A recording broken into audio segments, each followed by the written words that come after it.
Kael Drayton and Aven Mirell arrived at their beach rental in the summer of 1997, full of life and love. But just days later, they vanished without a trace. 27 years later, what investigators discovered beneath that very cottage would unravel a horrifying secret buried in silence. Kael Drayton and Aven Mirell arrived in Showview Bay on the first weekend of July 1997. The beach town was sleepy and sun-drenched, known more for its seashell shops and pastel cottages than for excitement. That was exactly what Kael and Aven were looking for, a quiet escape. They'd been together for nearly 5 years, both thriving in their respective careers, and the rental house by the dunes promised a much-needed break from deadlines and lab reports. They drove down from Raleigh in Kael's dark green sedan, a trunk full of beachwear, books, and snacks. The house they rented was a weathered 2-bedroom cottage with chipping paint and a crooked mailbox, but it had charm. The wraparound porch looked out toward the ocean, and the salty breeze swept through the open windows as they unpacked. Neighbors remembered seeing them arrive that Saturday evening, arms around each other, laughing as they wrestled with beach chairs and a cooler. Over the next 2 days, a few locals spotted them around town, buying groceries at the corner store, walking barefoot along the shoreline, sipping iced coffee at a coastal cafe. One lifeguard even recalled Aven asking about local marine life, specifically jellyfish migration patterns. Everything about their presence seemed normal, even idyllic. On Tuesday afternoon, they were seen one final time. A retired teacher named Sarah Noxby, who lived in the neighboring cottage, watched from her porch as the couple walked hand in hand down the sand path toward the beach. Aven carried a beach towel. Kael had a paperback novel tucked under his arm. It was a clear day, the sun sharp and the tide low. By early evening, the house looked still. No one saw them return. The porch light never turned on night by Wednesday. The local newspaper arrived on doorsteps, but the rental house remained eerily untouched. Mail collected in the box, surfboards leaned untouched against the wall, and no movement was seen through the windows. On Thursday, the car was still in the driveway, and Sarah noticed the same towel folded on a porch chair where Aven had left it days before. Something felt off. On Friday, she knocked but got no response. The windows were closed now. Still, she hesitated to report anything. Tourists often took spontaneous overnight trips to nearby islands. But by Sunday, when the scheduled cleaning service arrived and found the cottage exactly as it had been days earlier, concern turned into confusion. Inside, everything appeared normal at first. The beds were made, dishes were in the drying rack, and the trash had been taken out. But Kael's suitcase was unzipped, untouched, and still full of clothes. Aven's toiletries were arranged neatly, but her wallet and passport lay on the nightstand.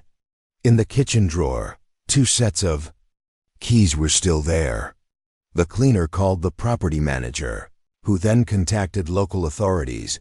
Deputy Lorne Havers was assigned to the case. He walked through the cottage carefully, taking note of the undisturbed setting. No signs of struggle. No blood, nothing broken, but no footprints in or out either. The sand around the porch had been smoothed by wind, erasing any clues. It was as if they had simply vanished into thin air. The police launched a basic search of the nearby beach, surrounding trails and waterline. But with no evidence of foul play and the strong possibility that the couple had gone swimming and drowned, the search ended after just 3 days. Flyers were posted, a few interviews were conducted, and Kael and Aven were quietly labeled as presumed drowned. Their families were devastated, but left with little hope. Over the next few months, their photos faded from local bulletin boards. With no bodies, no witness reports, and no signs of crime, the case went cold almost instantly. It became a passing story in Showview Bay, the brilliant young couple who never came home. 6 years after Kael Drayton and Aven Mirell vanished, The story had mostly faded from public memory. Shellview Bay had moved on. New tourists came and went, unaware of the tragedy that once lingered in the breeze. The rental cottage was booked again each summer, remodeled slightly, and repainted to hide its age. Locals didn't talk much about the couple anymore. Their disappearance had been chalked up to a tragic accident, swallowed by the sea. But the story took an unexpected turn in the summer of 2003. A group of teenagers, visiting from Charlotte, were digging in the dunes not far from the shoreline. They were playing a game, burying each other in sand, when one of them felt something hard beneath the surface. At first, they assumed it was a piece of driftwood. But after brushing away the sand, they discovered a thin gold chain with a delicate, heart-shaped charm attached. The initials AM were engraved on the back. The teens thought it might be valuable and took it to the local sheriff's office, hoping for a reward. Deputy Lorne Havers, now older and dealing with minor thefts and parking disputes, recognized the initials immediately. The necklace had been described by Aven Mirell's mother in her original missing persons report. She had said her daughter wore it every day, a gift from her grandmother. The engraving matched perfectly. It was a detail most had forgotten, buried deep in an old report in a file cabinet that hadn't been touched in years. Still, the necklace alone wasn't enough to reopen the case. There was no proof it had anything to do with foul play. The dunes shifted constantly. Things got lost and unearthed all the time. Without additional evidence, it was marked as possibly belonging to victim unconfirmed. Once again, the mystery of Kael and Aven was pushed aside. Over the next decade, little changed. The cottage passed through multiple owners. Some used it as a vacation rental, others stayed long-term. In 2010, the home was sold to a retired couple who began major renovations. They wanted to modernize the plumbing, replace the porch, and update the foundation. During construction, one of the contractors noticed something odd beneath the crawl space, a section of freshly poured concrete that looked newer than the rest. It was smooth, clean, and didn't match the weathered, cracked surroundings. When asked about it, the new owners assumed it was just an old repair. No one questioned it further. It was left alone. Despite the growing number of true crime enthusiasts in online forums, Kael and Aven's case rarely came up. It had no major leads, no known suspects, and no dramatic evidence. The general consensus remained the same. They had gone swimming, perhaps at night, and been taken by the current. Their bodies, like many others over the years, were never found. Occasionally, someone mentioned the necklace found in 2003, but without bodies, it was just a haunting footnote. Even their families eventually stopped pushing for answers. With every passing year, the story became less of a mystery and more of a legend, a sad tale locals told on stormy nights or mentioned in passing to curious tourists.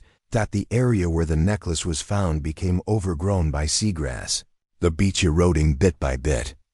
Every now and then, a storm would wash something new ashore, shoes, keys, pieces of boats, but none were ever connected to Kael or Aven. It was as if they had been erased by nature itself, but what no one knew was that the truth was still there, just inches beneath the surface, hidden in plain sight. The evidence had never left.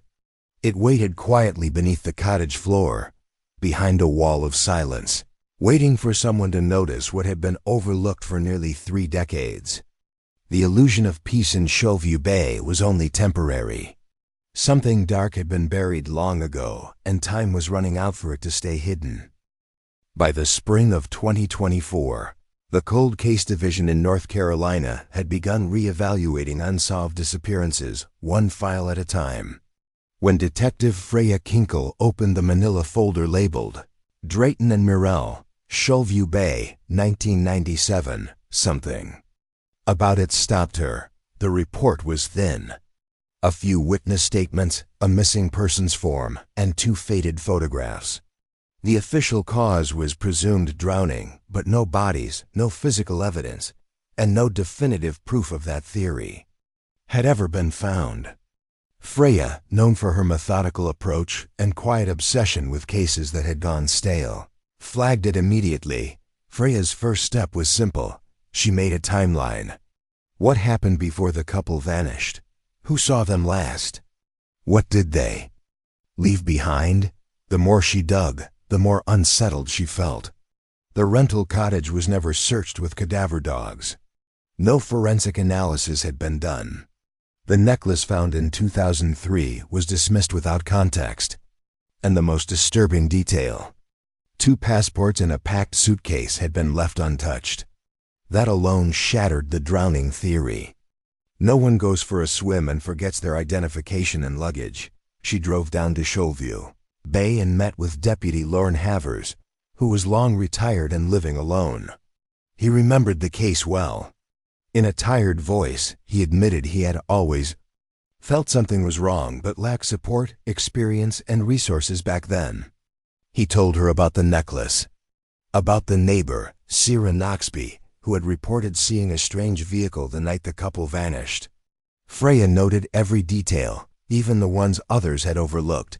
Sarah was still alive and still living in the same cottage. She was now in her 80s, slower but sharp. She welcomed Freya in and pointed to the street just outside her window. That night, nearly 27 years ago, she remembered waking up and seeing headlights outside the rental home. A white pickup truck, idling near the edge of the property. It was late, past midnight. She didn't recognize the vehicle and found it odd since the couple didn't own a truck.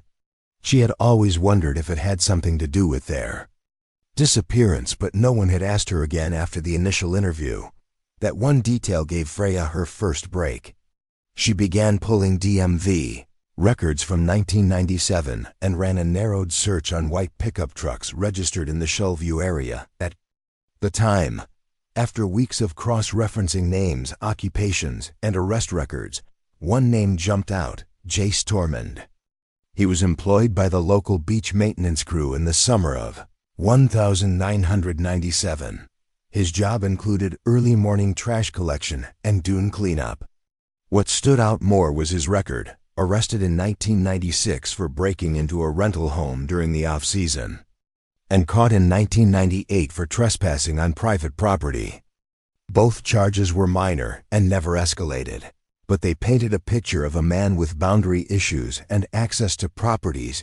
JACE left Showview in early 1998. There were no forwarding addresses, but Freya located a former co-worker who claimed Jace was always hanging around places he didn't belong. The lead was thin but compelling.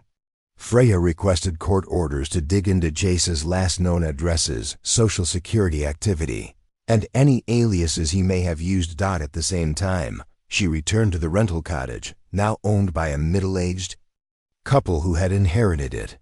She asked about renovations and whether any changes had been made to the crawl space or foundation.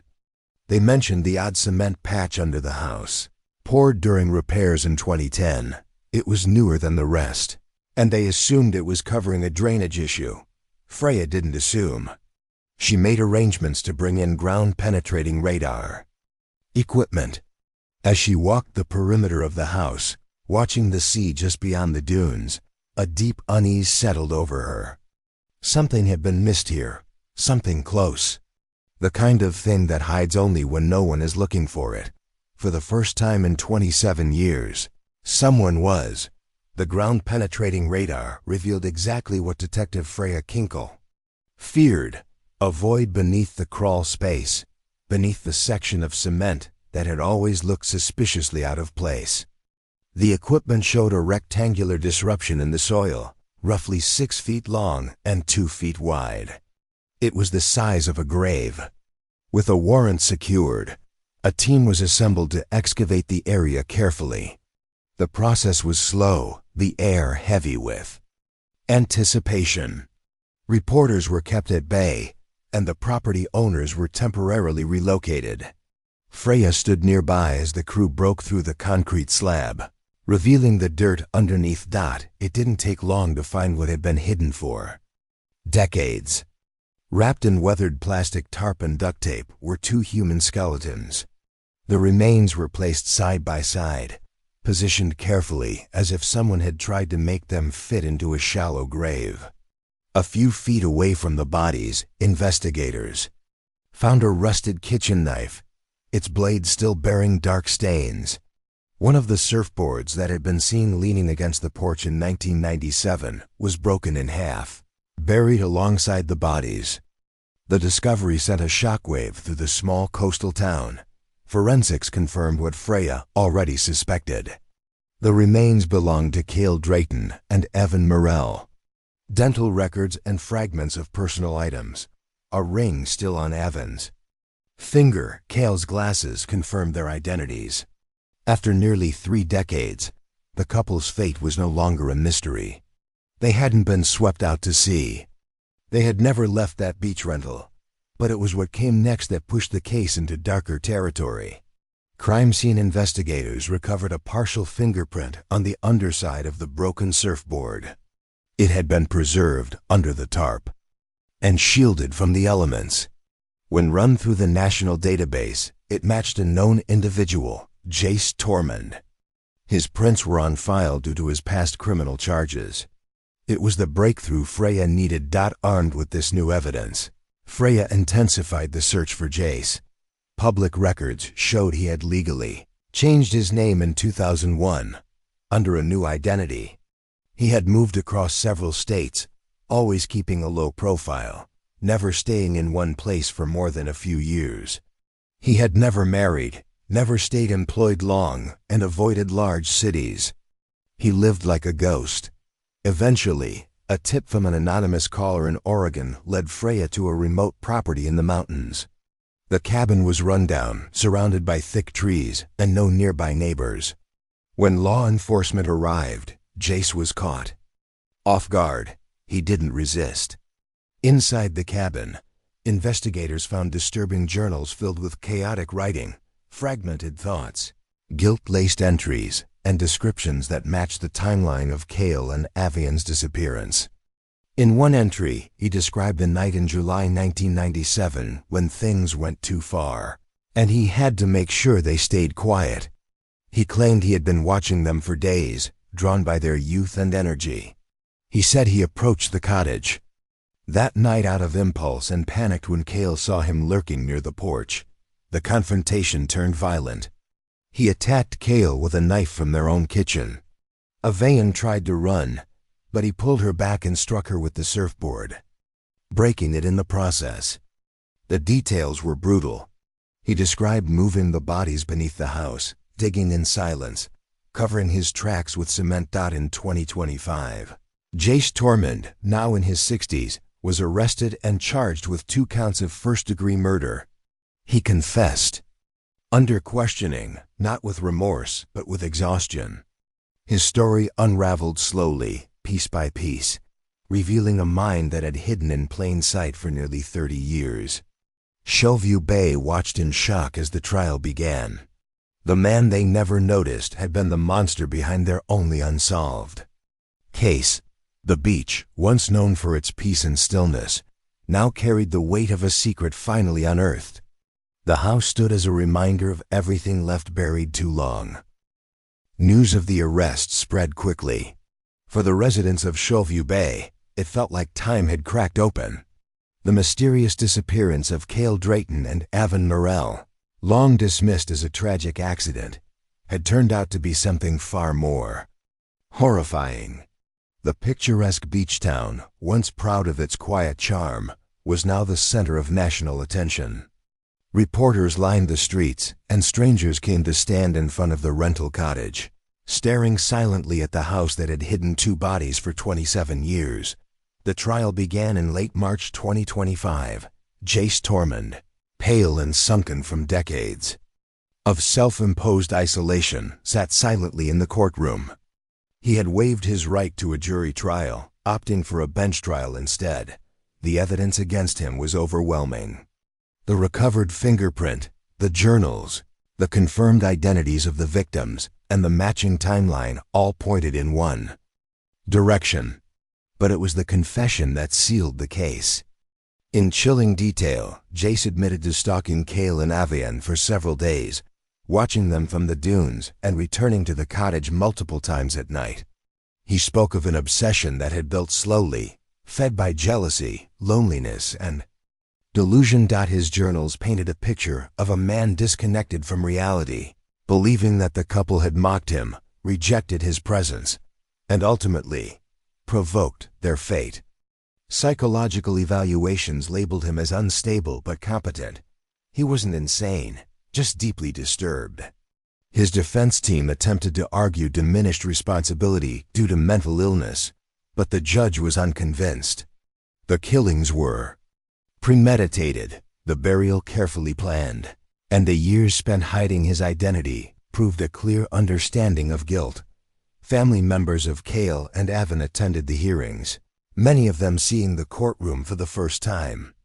Kael's sister broke down as the prosecution read the final journal entry aloud, the one where Jace admitted he had returned to the cottage weeks later to make sure the concrete hadn't cracked.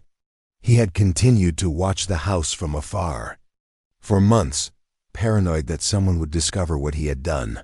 The sentence was delivered without hesitation: life in prison without the possibility of parole. Jace showed no emotion as the verdict was read. He was taken away quietly, just as he had lived for so long. The courtroom emptied in silence, not with satisfaction, but with a heavy stillness. Justice had arrived, but far too late. After the trial, the cottage was vacated. Its owners, shaken by the discovery, decided to sell the property. No one wanted to live there. Eventually, the town council made the decision to demolish it entirely. Within a month, the house was gone. In its place, a memorial plaque was placed. In the sand with two names engraved: Kael Drayton and Aven Mirell, lost but never forgotten. Visitors left flowers, seashells, and notes. The story that had once disappeared into silence was now impossible to ignore. Detective Freya Kinkle returned to her office, the case file finally marked as closed. It had taken nearly 3 decades, but the truth had surfaced. She kept a copy of the photo of Kael and Aven, the one where they stood smiling in front of the cottage, unaware of what was coming. For her, this case became more than a file. It was a reminder of the importance of persistence, of listening to overlooked voices, of never letting a mystery be explained away too easily. Shoreview Bay eventually quieted down. Tourists returned. The sun still rose over the dunes, and waves still kissed the shore. But for those who knew what had happened, the place would never feel the same. Beneath the beauty, a dark history remained. And though justice had been served, the memory of the couple who vanished from their beach rental in 1997 would forever haunt the coast.